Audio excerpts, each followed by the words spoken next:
6장에서 우리는 예수님이 가르쳐 주신 그런 구제와 또 기도 생활에 대하여 말씀을 살펴보았습니다. 이 두 가지 신앙생활에 대하여 예수님은 두 가지 그 규칙을 적용하셨습니다. 기억하십니까? 첫째는 외식하는 사람처럼 사람에게 보이게 하지 마라. 두 번째는 오직 은밀한 중에 계신 하나님 아버지 앞에서 하라. 이 두 가지 규칙이 있었습니다.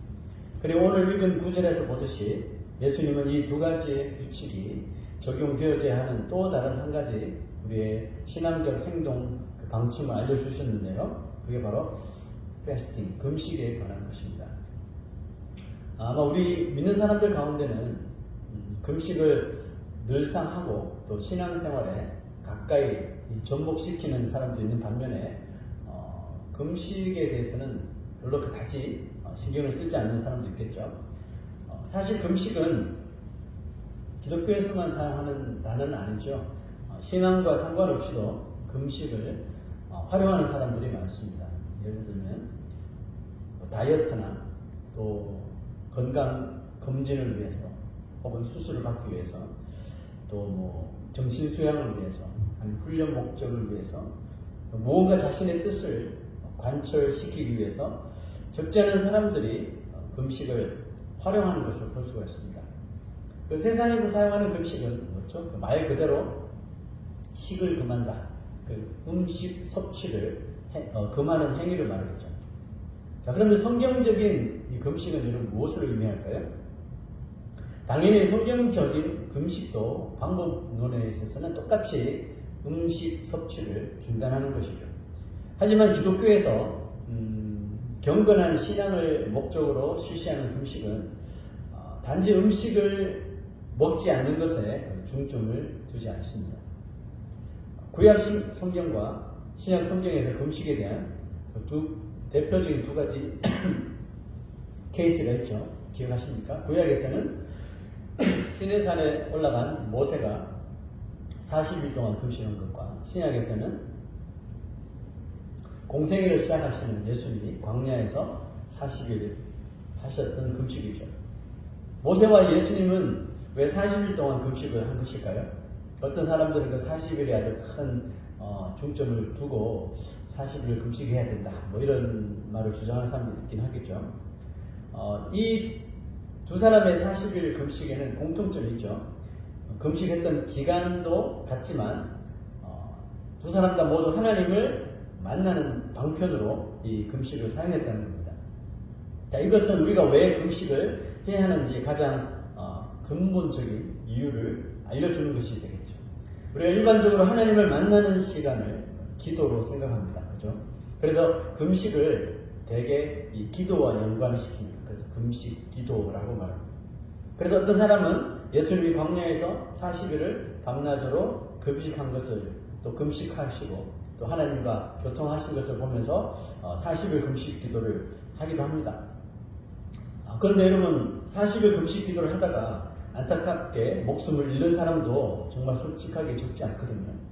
사람이 40일 동안 음식을 끊는다는 것은 생명을 잃을 것을 각오하고 해야 되는 거거든요. 예수님 따라 40일 금식 기도 하다가 죽으면 여러분 그 죽음은 모두 다 정말 영광스러운 죽음인가요? 그럴 수도 있고 그렇지 않을 수도 있겠죠. 그런데 그것이 과연 하나님이 원하시는 것인지 우리가 확신할 수 없는 것이 성경 어디에도 예수님처럼 반드시 40일 정확하게 40일 금식 기도를 해야지 그리스도인이다 라고 명령한 것이 없기 때문에 그렇습니다. 예수님의 제자들도 40일 금식 기도 하지 않았거든요. 그렇다면 우리는 신앙생활을 위해 이 구제와 기도 생활처럼 금식도 해야 될까 하는 우리가 질문을 할 수 있잖아요. 여러분의 생각 어떻습니까? 제 생각은 해야 한답니다. 이유가 간단한데요. 금식도 구제와 기도처럼 예수님께서 분명히 명령하고 계시기 때문에 그렇습니다. 금식이 필요 없다면 굳이 이 중요한 이 성경에 이 구절을 할애할 필요가 없겠죠. 그래서 오늘 말씀을 통해 금식의 이유와 금식하는 방법에 대하여 또 말씀을 좀 상고해 보겠습니다. 금식의 올바른 의미를 우리가 잘 이해하고 또 잘 깨달아서 우리의 영적인 삶에 지금보다 더 큰 은혜와 또 도움이 생기길 바랍니다. 금식에 대한 이 구약과 신약의 의미와 또 목적이 좀 다릅니다. 구약에서 금식은 똑같아요. 의미가 언제나 자신이 저질렀던 그 죄를 슬퍼하고 또 그 죄를 회개하는 마음과 이 금식이 항상 관련되어 있어요. 이스라엘 백성들은 지금 영키퍼 데이라고 그러죠. 대속죄일만 되면 전국적으로 금식을 선포했습니다. 누구나 다 금식해요. 이 날은 죄를 슬퍼하고 하나님께 희생 제사를 통해서 하나님께서 우리 인간들에게 주시는 용서와 화목이 있기 때문에 그것을 갈망하기 위해서 길게는 일주일, 짧게는 하루라도 금식을 선포합니다. 그래서 구약의 선지자들의 선포를 보면 거의 모두가 다 회개에 대한 촉구입니다. 요나 선지자는 싫었지만 니느웨의 그 죄악상을 보고 회개를 선포하죠. 그 땅의 백성들이 시키지도 않았는데 음식을 먹지 않습니다. 금식을 하며 회개합니다. 이스라엘의 영적 각성을 위하여 사무엘 선지자가 그 미스바 광장에 백성들을 다 모아놓고 금식을 선포하고 너희들의 죄를 하나님 앞에 회개하라고 촉구했죠. 이게 다 이제 구약 시대의 금식에 관련된 행위였습니다. 하지만 예수님이 이 땅에 오신 후에 이 금식의 목적과 의미는 좀 다르게 이제 이해됩니다. 그래서 초대 그리스도인들은 예수님을 믿음으로 자기들의 죄가 용서함 받았다는 사실을 깨닫게 됩니다. 그리고 그 사실을 믿었어요. 그러므로 그들은 더 이상 죄 때문에 회개를 위해서 금식하지는 않았습니다. 한 가지 예로 세례요한의 제자들이 예수님께 와서 이런 말을 하죠. 당신의 제자들은 왜 금식하지 않습니까? 율법에 분명히 금식하라고 했는데 왜 금식하지 않죠? 라고 질문을 했습니다. 이때 예수님이 이런 말씀하셨는데요. 마태복음 9장 15절 시작. 본인 집 손님들이 신랑과 함께 있을 동안에 슬퍼할 수 있느냐? 예수님의 제자들이 금식하지 않은 것은 금식이 슬픔을 의미하는 것임을 알고 있었기 때문이죠. 그래서 그들은 지금 슬프지 않거든요. 예수께서 그들과 함께 머무르고 계시기 때문에 날마다 기쁨에 찬 삶을 살았어요. 이처럼 예수께서 세상에 오신 후 금식의 의미는 구약과는 다르게 이해가 되었습니다. 물론 신약의 백성들도 신약의 성도들도 금식을 했죠. 많이 했습니다. 그러나 죄 때문에 금식하지 않았고 또한 죄 때문에 슬퍼서 금식하지도 않았습니다. 그들의 금식은 자신들의 삶 속에 이제 하나님의 뜻이 분명히 임하시기를 원하여서 금식을 했으니 그것은 바로 하나님의 손길을 기다리는 영적인 훈련이 된 거죠. 그렇다면 우리도 금식 기도하면서 하나님의 뜻을 간구한다면 우리가 더 금식 기도하기 전보다 명확하게 하나님의 뜻을 깨달을 수 있을까요? 네, 그렇죠. 사도행전에 보시면 안디옥 교회에서 선교사를 파송합니다. 파송할 때 그들이 금식하며 기도합니다. 왜? 누구를 파송해야 되고 또 어떻게 해야 될지 하나님의 뜻을 묻기 위해서 금식했어요. 그래서 하나님께서 바울과 바나바, 그때는 바나바가 먼저죠. 바나바와 바울을 선교사로 보내시기를 원하신다는 응답을 줬습니다. 그래서 그 둘을 세우죠. 근데 세우고 난 후에 그것이 정말 하나님의 뜻이니 다시 묻기 위해서 재차 금식합니다. 아주 신중했다는 것을 알 수 있죠. 하나님의 뜻에 대해서. 그래 기도한 후에 그들을 이제 파송을 하게 됩니다. 이방인이며 백부장이었던 고넬료는 평소에 정말 구제를 잘하고 경건한 사람이었죠. 4일 동안 금식 기도했을 때 하나님께서 멀리 다른 곳에서 기도하던 베드로에게 환상을 보여주시면서 이제 누군가 너를 찾아오면 그리로 가서 복음을 전하는 그런 메시지를 주죠. 그래서 고넬료의 기도를 하나님께서 들으시고 베드로의 기도에 들어오셔서 베드로를 고넬료에게 보내주시죠. 그래서 무슨 말 합니까? 하나님께서 이제 유대인뿐만 아니라 이방인들에게도 복음을 받을, 구원받을 기회를, 은혜를 주셨다는 놀라운 말씀을 전하게 되죠. 자, 이 외에도 초대교회에서는 많은 신자들이 금식합니다. 기도하는 삶을 살았다는 거죠. 하지만 예수님이 이 땅에 오셔서 그들과 함께 계시며 하나님 나라를 전파하고 계셨음에도 불구하고 구약의 금식을 여전히 전통적으로 또 의식적으로 적용하는 사람들이 있었으니 바로 바리새인들이었죠.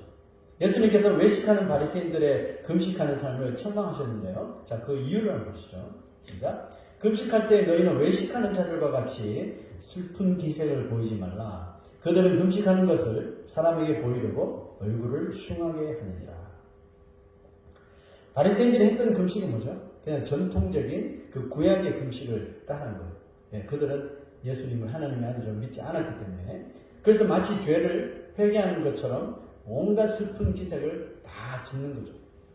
그리고 며칠을 굶었다는 것을 자랑하듯이 정말 휑한 얼굴을 막 찡그리며 자기가 괴롭다는 이 금식을 오래 해서 괴롭다는 이 표현을 사람들에게 한 거죠. 지금도 자신의 이 금식함을 자랑하듯이 간증하며 말하는 사람들이 있습니다. 근데 그런 사람의 특징은 금식하지 않는 사람을 항상 정죄한단 말이죠. 아니, 왜 어떻게 목사가 돼서 그렇게 40일 금식도 안 하고, 왜 이렇게 금식도 하지 않으면서 기도하지 않느냐. 마치 금식을 안 하면 기도하지 않는 것처럼 이렇게 치부하면서 정죄하면서 책망한다는 거죠. 하지만 금식을 하는 사람은 예수님의 경고를 잘 새겨 들어야 합니다. 자, 그 다음 구절 보시죠. 너는 금식할 때 머리에 기름을 바르고 얼굴을 씻으라. 이는 금식하는 자로 사람에게 보이지 않고 오직 은밀한 중에 계신 내 아버지께 보이게 하려 함이라. 구제나 기도나 금식도 마찬가지라는 거죠. 보이려고 하지 말아요. 혼자 골방에 들어가 은밀한 중에 하라면 아무도 너의 금식하는 걸 모를 정도로 그렇게 은밀한 중에 하나님 앞에만 하라. 이렇게 경고를 하시는 거죠. 자기가 뭘 40일 했다느니 열흘을 했다느니 난 그런 말 하지 말라는 거죠. 아무리 그게 그렇게 해서 은혜를 받았다 해도 구제와 기도처럼 사람 앞에서가 아니라 오직 하나님 앞에서 행하는 금식만이 그 금식의 목적과 그 뜻을 성취할 수 있다는 말씀이죠. 자, 이처럼 신약시대의 금식은 외형적인 그런 종교의식이 아니라 하나님의 뜻을 올바로 그리고 명확하게 깨닫기 위한 이 셀프 컨트롤, 절제에 있었다는 것입니다. 이 시대에 우리들도 하나님의 뜻을 깨닫기 위해 금식 기도해야 하는데요. 다윗의 금식 기도는 이 금식의 그 본질을 잘 보여준다고 믿습니다. 10편 35편 12절 13절 보시죠. 시작. 내게 선을 악으로 갚아 나의 영혼을 외롭게 하나. 나는 그들이 병들었을 때에 굵은 베옷을 입으며 금식한 내 영혼을 괴롭게 하였더니 내 기도가 내 품으로 돌아왔도다. 금식 기도했더니 기도가 응답됐다는 뜻이죠. 근데 다윗이 금식한 대상을 보세요. 자신에게 해를 끼치는 자는 선을 악으로 갚는 원수죠. 그 자신의 영혼을 정말 외롭게 하는. 근데 그가 병들었다는 소식을 듣고 굵은 베옷을 입으며 금식을 시작했습니다.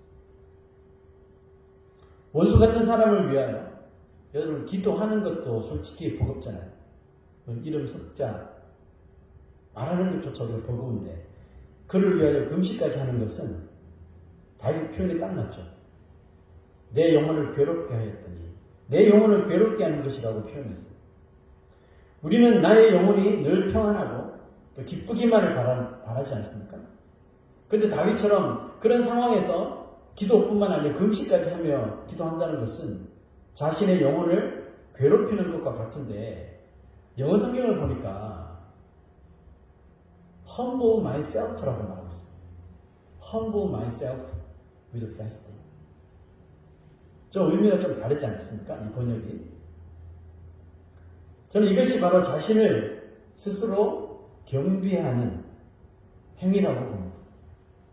그래서 금식의 본질은 뭐예요? 금식은 겸손한 절제입니다. 그냥 음식만 컨트롤하는 것이 아니라 겸손한 마음. 근데 다윗이 보여준 최고의 겸손은 뭐예요? 원수가 병들었다고 하니까 그 영혼을 위해서 금식하며 기도하는 거. 그 겸손의 최고의 겸손을 보인 거죠, 다윗이. 금식의 본질이 겸손한 이 절제 행위라면 무언가를 절제한다는 것이죠, 겸손이. 그러면 굳이 음식을 중단하는 절제가 아니더라도 우리가 다른 방법으로도 이 금식의 본질을 놓치지 않을 수가 있지 않을까요?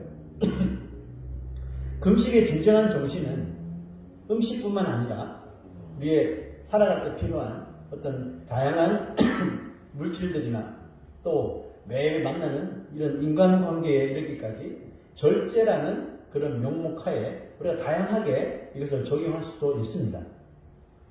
하나님과의 그런 경건하는 시간을 위하여서 내가 너무 영적으로 메마른 것 같아. 그래서 좀 기도를 선포하고 기도를 결정하고 아니면 내가 하나님의 말씀에 대해서 너무 무지한 것 같아. 그래서 성경 공부를 시작하고 성경 읽기를 시작하고 성경의 묵상을 이런 경건한 시간을 위하여 음식부터 시작해서 아니면 텔레비전을 내가 이 어느 기간 동안은 중지하겠다. 게임을 스탑하겠다. 또 게임 같은 오락 같은 거 잠시 중단하며 내려놓는 것을 말하겠죠. 이렇게 음식뿐만 아니라 이런 미디어 금식도 하나님의 뜻을 알기 위한 거룩한 절제 행위, 겸손한 절제 행위에 다 포함이 되는 거죠. 일상생활에 필요한 것들을 우리가 절제하며 중단하는 것은 이와 같은 것들보다 하나님과의 관계나 하나님과의 약속을 내가 훨씬 더 소중하게 여긴다는 아주 겸손한 의지와 행동이라고 믿기 때문이죠. 이런 것들 없어도 내가 살 수 없지만 하나님 없이는 내가 절대로 살 수 없어. 이런 뜻인 거죠. 그렇다면 우리가 여러 가지 방편으로 금식할 때 우리가 얻을 수 있는 유익이 있을까요? 오늘 말씀 보니까 하나님께서 그 은밀한 중에 하나님께 하늘 때 하나님께서 다 갚으시리라는 이 보상에 대한 은혜를 약속하셨죠. 하나님의 뜻을 알기 위하여 자신의 몸에 고난을 좀 주고, 그죠? 음식을 끊으니까 몸이 힘들죠. 또 내가 해야 될, 너무너무 즐기고 싶은 것을 멈추니까 더 힘든 게 있습니다. 스스로 자신의 삶에 고난을 주고, 자신이 좋아하고 즐기는 것들을 잠시 멈추고, 겸손히 절제할 때 하나님은 반드시 우리에게 하나님의 그 뜻을 알도록 하시는 거예요. 자, 세 가지를 통해서 한번 생각해 볼 텐데, 첫째는 이 겸손한 금식을 통해 우리를 하여금 하나님과 더 가까워지게 하신다는 거죠. 아니, 음식까지 먹고 하나님 만나겠다고 기다리는 자녀를 하나님께서 외면하실까요? 그죠? 그게 정말 진실하고 겸손한 마음에서 시작된 금식이라면 당연히 하나님께서 그 자녀에게 오시겠죠. 배고픔을 참고 미디어의 유혹을 인내하며 하나님만을 위해서 시간을 드린다면 하나님은 우리가 하나님을 더 깊이 알 수 있도록 우리의 마음이 하나님께 집중하게 되므로 여기는 매우 큰 유익이 올 수밖에 없다는 거죠. 자, 둘째, 금식을 통해 하나님은 우리에게 지혜와 총명을 더해 주신다는 겁니다. 결국 금식이 하나님의 그 뜻을 알기 원함이기 때문에 하나님은 이전보다 더 큰 지혜를 주실 수가 있겠죠.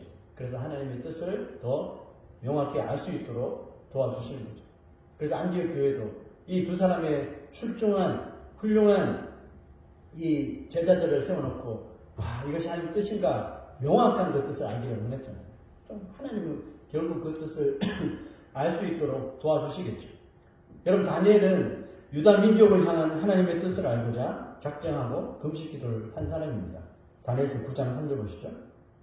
시작. 내가 금식하며 베옷을 입고 죄를 덮어쓰고 주 하나님께 기도하며 간구하기를 결심하고, 자기 나라의 정말 쇠퇴함을 바라보면서 우리가 이 바벨론 포로로 끌려와서 언제 우리가 고국으로 다시 돌아갈 수 있을까? 과연 구약시대 그 예언자들의 예언대로 우리는 다시 유다로 돌아갈 수 있을까? 하나님의 성경을 다시 볼 수 있을까? 예언은 들었지만 정말 그 기대감 속에 다윗은 허구한 날 금식하며 하나님 앞에 기도하고 간구했습니다. 다니엘이 금식하며 기도할 때 일어난 일들이 있었어요. 자, 그걸 보시죠. 시작. 곧 내가 기도할 때에 이전의 환상 중에 본 그 사람 가브리엘이 빨리 날아서 전력 제사를 드릴 때쯤에 내게 이르더니 내게 가르치며 내게 말해 이르되 다니엘아, 내가 이제 내게 지혜와 총명을 주려고 왔느니라. 여러분, 우리가 기도할 때 다니엘처럼 다니엘이 금식을 선포하면서 그 나라를 위해 기도할 때 기쁜 소식을 전하는 하나님의 그 지혜와 그 뜻을 전하는 천사 가브리엘이 왔다고 그러잖아요. 그럼 이 시대는 어떨까요? 우리가 정말 금식하며 하나님 뜻을 알고자 며 달리고 기도를 결심할 때 하나님께서 천사 안 보내시겠어요? 저 똑같이 보내신다고 했거든요. 보세요. 금식 기도를 통해 하나님은 우리에게 분명히 지혜와 총명을 주신다고 하셨어요. 가브리엘 천사를 보내시는데요. 그 시기까지 알려주셨어요. 보세요. 그 다음 9절. 곧 네가 기도를 시작할 즈음에 명령이 내렸으므로, 자, 우리가 결심해서 뿌리는데 이미 하나님께서 오더를 내리셨다는 거죠. 너 이런 지혜를 담아서 다니엘에게 가져가.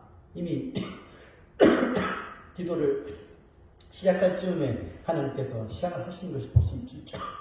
죄송합니다. 이제 내게 알리러 왔노라. 너는 크게 은총을 입은 자라. 그런즉 너는 이 일을 생각하고 그 환상을 깨달을지니라. 여러분, 금식 기도의 영적 효과가 이렇게 나타나는 거예요. 우리가 자신을 절제하고 겸손히 하나님의 뜻을 알기 원하여 작정하고 기도를 시작할 때 하나님의 명령도 같이 오더가 시작된다는 거죠. 하나님께서 다니엘에게 은총을 내리신 것처럼 우리가 하나님께 은혜를 입으면 입을수록 하나님의 뜻을 더 깨닫는데 필요한 그 지혜와 또 총명을 가브리엘을 통하여서 우리에게 부어주신다는 것입니다. 저는 이 약속을 너무너무 진지하게 믿습니다. 자, 그리고 세 번째, 우리가 금식할 때 무슨 일이 벌어질까요? 사탄의 공격을 하나님께서 물리쳐 주신다는 거예요. 자, 그 다음 구절 한번 보세요. 그가 내게 이르되 다니엘아 두려워하지 말라. 네가 깨달으려 하여 내 하나님 앞에 스스로 겸비하게 하기로 결심하던 첫날부터 네 말이 응답 받았으므로 내가 네 말로 말미암아 왔느니라. 그 다음 구절 보세요. 그런데 바사 왕국의 군주가, 자, 이 사탄을 의미하죠. 21일 동안 나를 막았으므로 내가 거기 바사 왕국의 왕들과 함께 머물러 있더니 가장 높은 군주 중 하나인 미가엘이 와서 나를 도와주므로 이제 내가 마지막 날에 내 백성이 당할 일을 내게 깨닫게 하러 왔노라. 그럼 다니엘이 지금 며칠을 금식한 겁니까? 21일 동안 금식한 거죠. 다니엘이 나는 20일 동안 금식할까 이렇게 작정했을까요? 아니에요. 그 하루일 수도 있고 이틀일 수도 있어요. 하나님 뜻을 알기 위해. 그런데 하나님 뜻이 자꾸 명확하게 들어오지 않는 거죠. 그래서 금식 기간이 점점 늘어나는 거예요. 멈추지 않고 계속적으로 하나님 뜻을 알기 원했던 이 다니엘의 마음을 볼 수가 있죠. 다니엘의 금식 기도를 통해 하나님은 천사들을 동원하셔서 방해하는 사탄을 물리치시기 합니다. 다니엘에게 정확한 하나님의 뜻을 전달해 주셨습니다. 그럼 우리가 이런 구절을 읽으면서 우리 삶 속에도 적용할 수 있겠죠. 아, 내가 정말 하나님 앞에 금식을 작정하고 기도를 작정하고 기도할 때 하나님께서 천사들을 동원하시는구나. 가브리엘을 통해서 하나님의 뜻을 깨닫게 하실 뿐만 아니라 이 우리의 기도를 방해하려고 하는 모든 악한 세력을 물리치기 위해서 이 천사장인 미가엘을 보내서 싸우게 하시는구나. 와, 내 기도 하나에 하늘에서 어떤 군사 작전이 벌어지고 있구나. 이것을 우리가 캐치할 수 있겠죠. 여러분, 이것은 그저 3,000년, 4,000년 전에 일어난 해프닝이 아닙니다. 이 시대도 동일하게 기도하는 기도의 절실함을 깨닫고 정말 음식 섭취를 중단하면서 하나님의 뜻을 알기를 원하는 자에게 하나님께서 이렇게 은혜의 방편으로 허락하여 주신다는 사실이죠. 우리가 기도할 때 하나님은 천사들을 보내주셔서 도와주신다고 했죠. 그런데 우리가 겸손한 절제 행위를 통해 금식을 결정할 때 하나님이 얼마나 기뻐하실지, 그래서 무슨 명령을 천사들에게 내리실지 너무너무 궁금하지 않습니까? 그 궁금하신 분들은 하시라는 거예요. 하나님 앞에 겸손한 금식 기도만큼 하나님의 뜻을 잘 깨달을 수 있는 길은 많지 않다고 믿습니다. 그래서 금식하는 것이 쉽지 않은 거예요. 그러니까 올바로 금식하며 기도하는 것이 쉽지 않다는 것입니다. 그래서 예수님께서 경고하고 또 경고하시는 거예요. 사람에게 보이려고 하지 마. 너 자신을 드러내려고 하지 마. 그런 방편으로 제발 이런 것 좀 사용하지 마. 하려면 은밀한 중에 계신 하나님께만 하라고 말씀하시는 거죠. 금식 기도는 어린아이가 자신의 요구를 쟁취하기 위해 나 오늘도 밥 안 먹을래? 많이 하는 수법이죠. 밥 먹지 않겠다고 부모를 급박하듯이 하나님을 협박하는 도구가 절대로 아닙니다. 어떤 사람들은 그래요. 우리 금식하기 시작하면 하나님께서 우리를 불쌍히 여기서 빨리 응답해 주신단 말이에요. 진짜 그럴까요? 그러면 세상에 이런 우리가 풀지 못할 일이 도대체 어디 있습니까? 이렇게 헷갈려? 너는 굶어야지. 그러면 다 해주신다면 여러분 이 세상에 문제가 있겠습니까? 없죠. 그게 아니라는 거예요. 그러니까. 금식 기도가 외식하는 사람들처럼 자신의 신앙의 그 우월함을 드러내려는 그릇된 행위가 절대로 되어서는 안 되는 거예요. 그런 사람에게 하나님께서 보상해 주시는 것이 아니라 오히려 징계를 내리시겠죠. 말씀을 마치겠습니다. 금식 기도를 작정하려면 평상시보다 더 겸손한 마음을 가지고 금식 기도를 위해서 또 기도를 해야 합니다. 금식 기도를 위한 기도. 그 안디옥 교회의 성도들입니다. 금식 기도는 고통과 유혹이 따르겠죠. 그렇지만 겸손한 마음으로 이 절제를 우리가 잘 수용을 할 수 있다면 하나님의 뜻을 우리 올바로 깨닫고 이해할 뿐만 아니라 또 하나님께서 보내신 천사들의 도움심을 잘 경험할 수 있는 그런 귀중한 우리 영적인 행위가 될 줄로 믿습니다. 오늘 우리 삶 속에서 하나님께서 이 금식에 대한 도전을 주시면 기도하십시오. 무턱대고 하지 마시고 기도하십시오. 금식 기도를 위한 기도를 하시고 정말 겸손하게 자신을 잘 내려놓고 우리 하나님께 감당할 때, 이것을 감당할 때 정말 하나님의 그 선하신 귀한 손길들을 잘 받을 줄로 믿습니다.